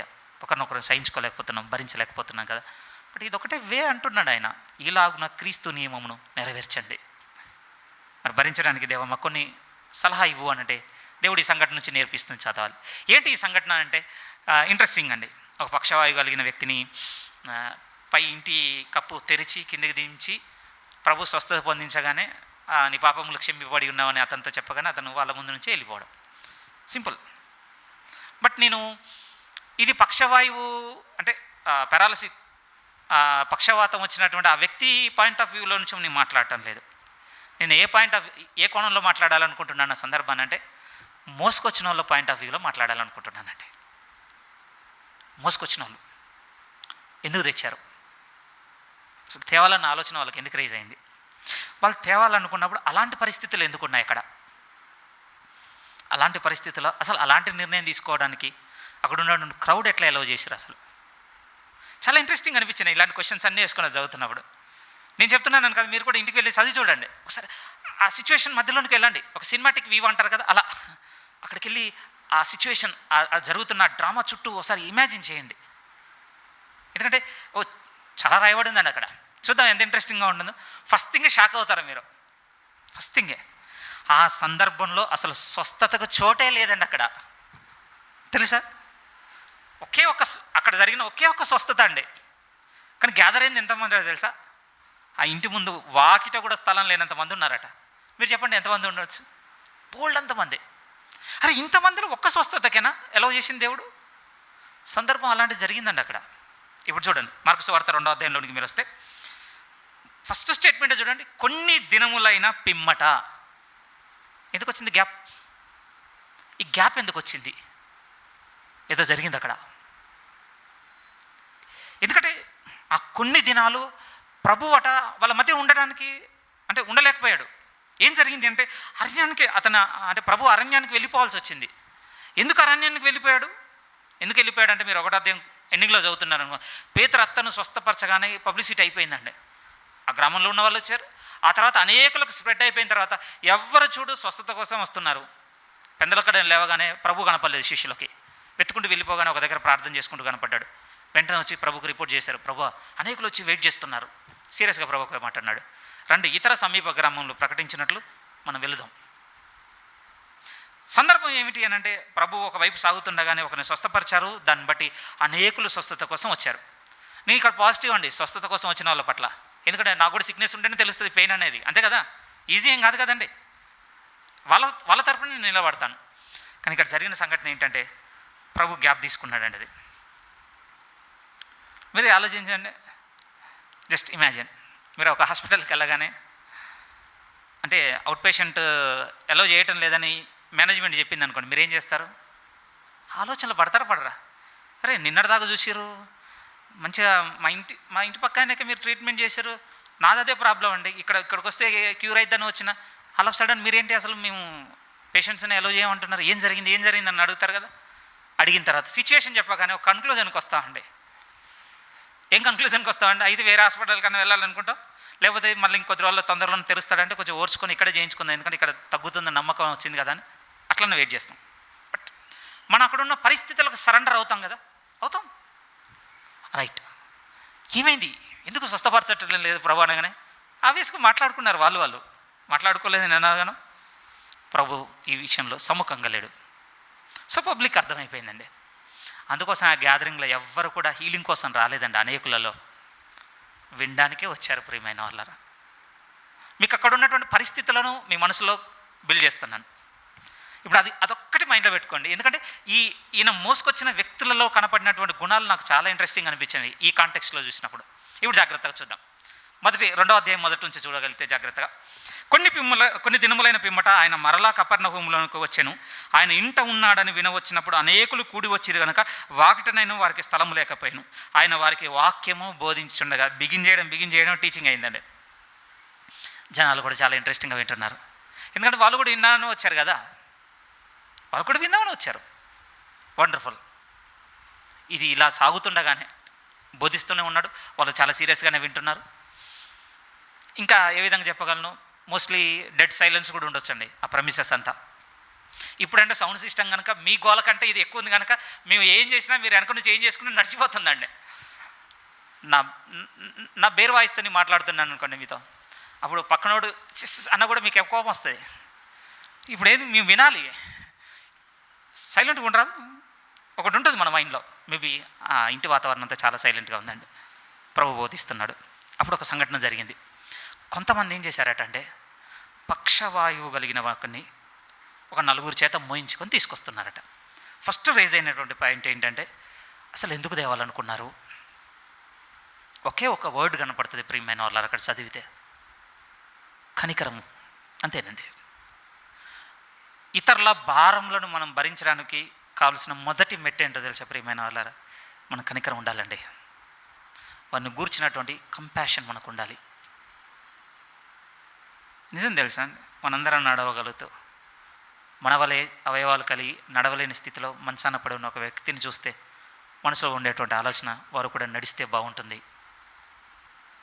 నిజంగా. వారికి కనికరం ఉంది ప్రియమైన వాళ్ళారా. రెండో మాట చెప్పను, అతని ప్లేస్లో వీరిని కూడా అనుకొని ఉండొచ్చండి. వారు ఆ ప్లేస్లో మనం ఉంటే ఏంటి?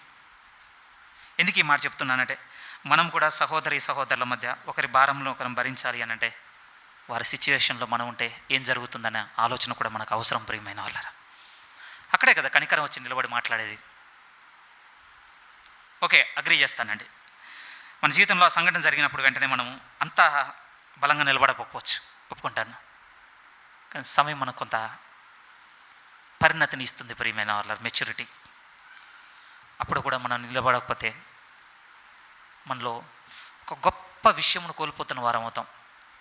మత్తయి సువార్త 9లో కూడా అండి ప్రభు అంటాడు, వారు కాపరి లేని జనుల వలె చెదిరి ఉండడం చూసి అక్కడ రాయబడిన వారి ఎడల కనికరపడెను అన్న మాట రాయబడుతుందండి.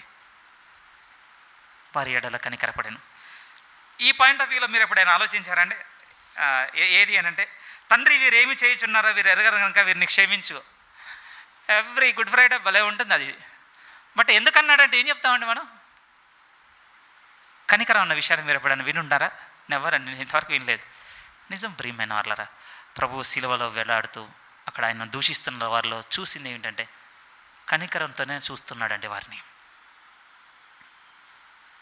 అట్లా ప్రభు భూమి మీద ఉండి ఇంకొకటి శిలువ మీద వేలాడుతుంటే ఎందుకు దూషిస్తాడు అని మనకు అనిపిస్తుండొచ్చు. I agree.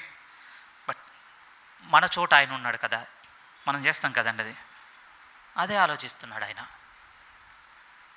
ఈరోజు ఈ సంఘటనను బట్టి మొదటి విషయంగా మనం మనసుకు తెచ్చుకోవాల్సిన విషయం ఏంటి అని అంటే, మనం ఒకరిని భరించటం లేదు అనంటే మనలో కనికరం లోపంగా ఉంది ప్రియమైన వాళ్ళారా. కనికరము లోపముగా ఉన్నది. రెండోది ఏం చెప్పాలి అని అంటే, చాలా రిస్క్ తీసుకున్నారండి ఆ వ్యక్తి తరపున నిలబడడానికి. వాళ్ళు తెలుసా, రిస్క్ కనపడుతుంది అక్కడ. నిజం. చూడండి మార్క్స్ వార్త 2వ అధ్యాయం జాగ్రత్తగా 2 నుంచి. ఆయన ఇంట ఉన్నాడని వినవచ్చినప్పుడు అనేకులు కూడి వచ్చారు కనుక వాకిటినైన వారికి స్థలము లేకపోయాను. ఆయన వారికి వాక్యము బోధించుచుండగా కొందరు పక్షవాయువు గల ఒక మనుషుని 4 చేత మూయించుకొని ఆయన యొద్దకు తీసుకొని వచ్చిర్రి.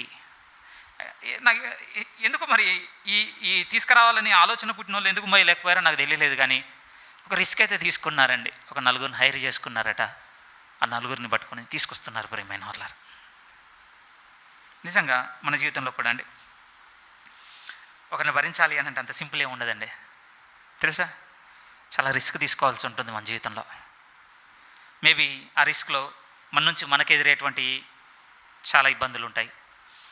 దాని తరపు మనం నిలబడ్డప్పుడు ఫ్యామిలీ నుంచి ఎదురయ్యేవి చాలా ఉంటాయి. ఎస్, ఇంకొంచెం బ్రాడర్ వ్యూలో మాట్లాడుకోవాలంటే సొసైటీ నుంచి ఎదురయ్యేవి కూడా ఉంటాయి. వీని తరపున నువ్వు నిలబడుతుంది. ఇది ఈ సంఘటనలో ఇంత చేసిన కొరకు నువ్వు డిఫెండ్ చేస్తుంది. లేకపోతే నిన్న తర్వాత కూడా పోనీలే ఏంది ఈ మాటలకు నువ్వు అతని కొరకు నువ్వు స్టాండ్ తీసుకుంటుంది. చాలా ఉంటాయండి అవమానాలు. సింపులే ఉండదు. ఓకే, ఈ పిక్చర్లో వేరే ఉండొచ్చు. ఇది అంటే డాక్యుమెంట్ రూపంలోనే ఉంది, విజువలైజల్గా లేదు కనుక ఎక్కువ నేను మాట్లాడలేను. బట్ మనం ఒకరిని భరించడానికి నిర్ణయం తీసుకొని వారు మన జీవితంలో ఏం చేసినా సరే నేను కనికరంతో చూస్తానన్నప్పుడు చాలా రిస్క్ తీసుకోవాల్సి ఉంటుంది ప్రియమైన వాళ్ళారా. పెయిన్ ఉంటుందండి ఆబ్వియస్గా. వారు మనకు చేసినవి ఏమైనా పోతాయి అనుకుంటున్నారు ప్రియమైన వాళ్ళారా? పోవండి, పోవంత తొందరగా. కానీ వాటన్నిటిని కూడా వదులుకొని వారిని మనం ఒక కనికరమైన చూపు చూడాలి అని అంటే అది వేరండి. ఇంత ఇంకా పరిశుద్ధాత్మ దేవుడు మనం ఎంత ఉంటేనే జరిగే పనులు ప్రియమైన వాళ్ళారా. అవన్నీ మనుషుల వల్ల ఎటీ కావు. మేము ఇంటి దగ్గర నుంచి బయలుదేరి వస్తున్నప్పుడు నాగోల్ నుంచి ఒక పోస్టర్ కనపడుతుందండి. అది చదువుదామన్న ప్రతిసారి పాస్ అయిపోతుంది వెహికల్. బ్లాక్ అండ్ వైట్లో ప్రింట్ చేసి పెద్దగా అతికిచ్చారు. మంచి సమరుడైన యేసుక్రీస్తు మరియు కొత్త నిబంధన సహవాస సంఘం అనేది సంథింగ్ ఉందండి. పెద్ద పెద్ద అక్షరాలతో రాసి పెట్టారు. ఎంత కూడా లేట్ అయిపోయినా మేము వస్తున్నాం ప్రతిసారి. అసలు అది టైటిలా, చర్చ్ నేమా, లేకపోతే ఒక ప్రసంగమా ఏంటి అసలు అది చూడకుండా వచ్చేసింది. కానీ ఒక పదం మాత్రం మనసులో హాంట్ అవుతూ ఉండండి అక్కడి నుంచి. మంచి సమరుడైన యేసుక్రీస్తు. ఏం నేర్చుకోమన్నాడు చెప్పండి ప్రియమైన వాళ్ళారా మన ఆ ఉపమానం నుంచి? కనికరము. లూకాసు వార్త మాట చదువుకుందాం చూడండి. లూకాసు వార్త 12వ అధ్యాయం. లూకాసు వార్త 10వ అధ్యాయం 25 నుంచి 37 వరకు కలిగిన స్టోరీ. బ్యూటిఫుల్ అండి. ఎంత ఎక్స్ప్లెయిన్ చేసుకున్నా చాలా తక్కువే. అంత గొప్పగా రాయబడినటువంటి సందర్భం. కన్క్లూజన్ చూడండి 36 నుంచి. 36లో అన్నమాట. కాగా దొంగల చేతిలో చిక్కినవానికి ఈ ముగ్గురులో ఎవడు పొరుగువాడాయనని నీకు తోచుచున్నదని యేసు అడగగా అతని మీద జాలి పడినవాడే అనెను. అందుకు యేసు నువ్వు వెళ్ళి అలాగూ చేయము. ఎందుకంటే ఈ కాంటెక్స్ట్లో పై మాట ఏంటో తెలుసా? నువ్వు వెళ్ళి అలాగూ చేయము, నీకు నిత్య జీవం కలుగును అంటాడండి. రైట్. 28 చూడండి. అదే అధ్యాయంలో 28. నువ్వు సరిగా ఉత్తరం ఇచ్చితే అన్న తర్వాత అలాగూ చేయము, అప్పుడు జీవించేదవని అతనితో చెప్పాను. ఏం చేయాలి నేను ఇక్కడ అంటున్నాడు? అతను ఎలాగైతే జాలి పడ్డాడో నువ్వు కూడా నీ జీవితంలో ఎదురయ్యే సంఘటన పట్ల అదే కనికరమును చూపు. ఇది చాలా పెద్ద మెట్ట అండి, చిన్న మెట్ట ఏం కాదు. నాకు చెప్పడం చాలా సులువైపోయింది. కానీ ఇది దాటితేనే ప్రియమైన వాళ్ళారా భరించడం మొదలవుతుంది. ఇంకేం చెప్పలేను అక్కడ. ఏమంటే నేను ఈ సందర్భం పంచుకోవడంలో నేను ఫేవరెటిజం కోసం మాట్లాడటం లేదు ప్రేమ, నేను ఒక్కదాని కొరకు వెతుకుంటున్నాను. ఆ జీవమును గూర్చినటువంటి ప్రత్యక్షత కావాలి. ఎందుకంటే రేపు మనం నిలబడబోతున్న దినములు చాలా పెద్దవి. ఆ పెద్ద వాటిలో తుదమట్టుకు అంతం వరకు మనం సహించి నిలవాలి అని అంటే మనం కళ్ళారా చూసిన అనుభవం కావాలి, చెవులారా విన్న అనుభవం కావాలి, చేతులారా తాకిన అనుభవం కావాలి, నిదానించి కనుగొన్నది కావాలి. వస్తుందంటే వస్తుంది. నమ్మిన వాని యందు ఈ కార్యములు జరుగుతాయి, మీరు చూస్తారన్నాడండి దేవుడు. మరి వీళ్ళలో రిస్క్ ఏంటి? రిస్క్ ఏంటంటే ఇది చెప్పాలండి. ఆ టైమ్స్లో ఉన్నట్టండి ఎవరికి సిక్నెస్ వచ్చినా వీడే సిన్నర్ అన్నట్టు చూసేటోళ్ళటండి. అది బాగుండేనట. ఒక గుడ్డివాడి గురించి కూడా శిష్యులు అన్నమాట అడుగుతారు కదా, ప్రభు వీడు గుడ్డివాడే పుట్టుటకు ఎవడు పాపం చేశాను ఉంది కదా యోహాను సువార్త 9లో. అప్పుడు ఆ టాక్ ఉండేనట్టండి. అనారోగ్యం అనగానే ఎక్కలేని ఆరోపణలు, వీడిది అంతే. అలాంటి ఆరోపణలు ఎదుర్కొన్న వ్యక్తి తరపున నిలబడి పట్టుకొని రావాలి అంటే సొసైటీ ఎట్లా చూస్తుంది చెప్పండి? తీసుకున్నారు నిజంగా రిస్క్. ఇంకో పదం చెప్పండి, నిజమైన స్నేహితులు అండి వాళ్ళు అనుకుందాం. మనకు తెలియదు వాళ్ళు ఎవరో, డిస్క్రిప్షన్ ఫ్రెండ్స్ అనుకుందాం. తప్పేంటి? ఈరోజు ఉన్నటువంటి ఇన్స్టాలోనో లేకపోతే వాట్సాప్లోనో లేకపోతే ఫేస్బుక్ ఫ్రెండ్స్ కాదు. ఎందుకంటే వాడు దూరంగా ఉంటాడు, మనం దూరంగా, అన్నీ బాగానే రాసుకుంటామండి. దగ్గర మీట్ అయినాక న్యూస్లో ఏం చదువుతున్నారు చూస్తున్నారు కదా, పలానా గదిలో ఇది జరిగింది, పలానా గదిలో. అరే ఈ గద్దాకి ఎందుకు వచ్చిర్రు అంటే చాటింగ్లో ఉన్నప్పుడు వాడు మంచోడని ఏమనుకుంది, ఈమె మంచోడని వాడు అనుకున్నాడు. కానీ దగ్గరకు వచ్చినాక ఏమొచ్చింది మనకు తెలియదా? అలాంటి ఫ్రెండ్స్ కాదు వీళ్ళు. నిజముగా అవమానంలో నిలబడ్డవారు ప్రియమైన వాళ్ళారా భరిస్తున్నారండి. ఈ సహోదరుని కోసం, ఈ స్నేహితుని కొరకు, ఆ పక్షవాయువు కలిగిన వాని కొరకు భరిస్తున్నారు. తీసుకొచ్చిన తర్వాత సింపుల్ అయిపోతాయి, బాగానే ఉండండి. కానీ వాళ్ళకి అర్థమైపోయిందంటే లోపలికి పోలేమని తెలిసిపోయిందండి. ఫుల్లీ క్రౌడెడ్ అనమాట, కిక్కిరిసిపోయారు. సీరియస్గా తిరిగి నీ బతికేంట్రా, ఇంత అవకాశం వచ్చినా కూడా నీకు లేదు, బా ఇంటికి వా అనలేదటండి కదా. వాళ్ళలో పర్సిస్టెన్స్ చూస్తామండి, పట్టుదలని. నిజంగా అక్కడ పట్టుకొచ్చిన తర్వాత పట్టుదలతో, ఎందుకంటే అది చాలా ఇంట్రెస్టింగ్గా రాయబడిందండి. ఎలాంటిది తెలుసా, ఆ వ్యక్తిని అమాంతం ఇంటి మీద తీసుకెళ్ళిపోయారట. జస్ట్ ఇమాజిన్ అండి. ఏమండి నడవలేళ్ళలో నడిపిడే కష్టం తెలుసా? రెండు మా ఇంటికి రండి, మా ఇంట్లో స్టోరీ చూడండి మీకు తెలిసిపోద్ది. అమాంతం ఎత్తుకొని మంచం మీద తీసుకెళ్ళడానికి నాన్న ఇరానా ఈరోజు పొద్దున్న నీ వంతు, సాయంత్రం నా వంతు, కొంచెం ఇంట్లో అట్లే ఉంటుంది. వీరిది ఎలాంటిదో తెలుసా, ఇంటి పై మీద తీసుకెళ్ళిపోయారటండి. మరి జాగ్రత్తగా వినండి. ఇప్పుడు మనం చూస్తున్నట్టే బెంగళూరు అంటే పెంకులుండి అట్లా అఫీషియల్గా ఉండి ఒకటి దాని తర్వాత ఒకటి తీయగానే ఓపెన్ అయిపోయేది కాదండి. ఆ రోజు ఉన్నటువంటి ఇంటి రూఫ్ స్ట్రక్చర్ మట్టిని గడ్డిని కలిపి తొక్కి కట్టుకుంటారటండి. కొంచెం గూగుల్ చేయండి ఏమన్నా మీకు ఓపుకుంటే. కష్టం అంటే తెలుసా ఓపెన్ చేయడం. ఆ రాయబడిన విధానం కూడా చాలా బాగా రాయబడింది ప్రియమైన వాళ్ళు. మీరు చూడండి 3 నుంచి. కొందరు పక్షవాయువు గల ఒక మనుషుని 4 చేత మోయించుకొని అతని యొద్దకు తీసుకొని వచ్చిరి. చాలామంది కూడి ఉన్నందున వారు ఆయన యొద్దకు చేరలేక ఆయన ఉన్న చోటికి పైగా ఇంటి కప్పు విప్పి సందు చేసి పక్షవాయువు గలవాన్ని పరుపుతోనే దింపిరి. మీరు జస్ట్ ఇమాజిన్ చేయండి. నాకు చాలా ఆసక్తిగా అనిపించింది ఏమిటి అంటే, పైన రూఫ్లో రంధ్రం చేస్తున్నప్పుడు కింద క్రౌడ్ ఏం చేస్తుండొచ్చు. డెడ్ సైలెన్స్ అన్నాను కదా మీతో. ఇప్పుడు ఏంది గోలంతా? ఒకసారి మీరు ఆలోచించండి. నేను ఏ కాంటెక్స్ట్లో పెడుతున్నాను అదంటే, ఒకటికి రోగం వచ్చిందనగానే వీడు ఏదో పెద్ద పాపం చేశాడని చూసేటువంటి సమాజం మధ్య ఇప్పుడు పైన ఏదో అంతా సప్పుడు అవుతుంది, ఏమేమి చేస్తున్నారు, ఓపెన్ చేస్తారు. ఎందుకు ఓపెన్ చేస్తున్నారు? ఏమన్నా మోసుకొచ్చింది, మేము చూసిన పై పట్టుకపోతే మోసుకొచ్చారంటే ఏమైంది? పక్షవాతం వచ్చింది. ఏంది పక్షవాతం వచ్చిందా? అసలే వాడు పాపం చేసి మన మధ్య తలెత్తుకోలేని స్థితిలో ఉన్నాడు. అదంతా పక్కకు పెట్టి ఇప్పుడు చేంజ్ చేస్తున్నాం, మనం డిస్టర్బ్ చేస్తున్నారు. మనం ఎంత సీక్రెట్ థింగ్ మీద ఉన్నాం, ఎంత మంచి పరిశుద్ధమైన విషయం మీద ఉన్నాం మనం. ఆ గుంపులో చాలా డిస్కషన్ వెళ్తుండొచ్చు ప్రియమైన వాళ్ళ. మీరు ఎన్నని అనుకోండి, ఇతను మాత్రం స్వస్థత మేము పొందుకోవటట్టే చేస్తాం. పట్టుదల వదిలిపెట్టలేదండి వాళ్ళు. నిజం తెలుసా, వదలలేదు. కష్టం కూడా ప్రియమైన వాళ్ళరా పైకి తీసుకెళ్ళి ఆ వ్యక్తిని అక్కడి నుంచి కిందికి దింపుట.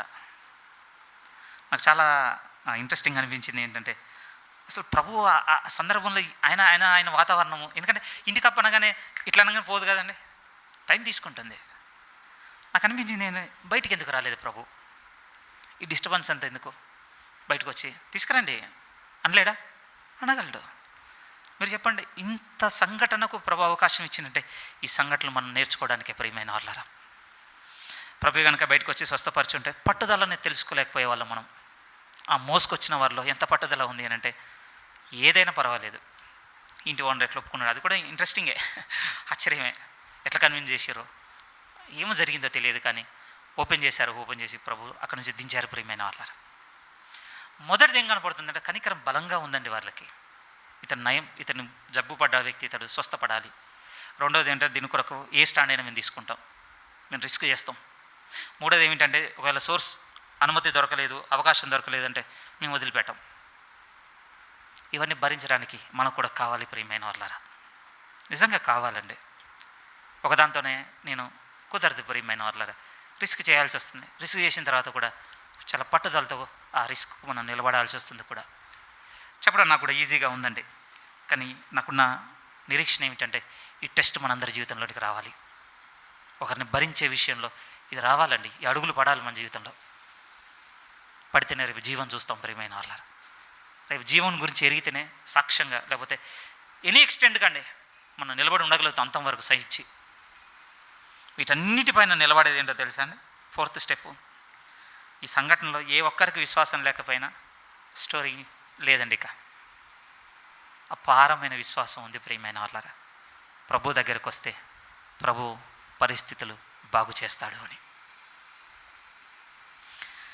ఇవన్నీ భరించని మాట్లాడుకున్న ఈ విషయాల్లో దేవుడు మీకు నాకు నేర్పే పెద్ద పాఠం ఏంటంటే, నా యందు విశ్వాసం ఉంచము, జరుగుతాయి కార్యాలంతే. ఇంకా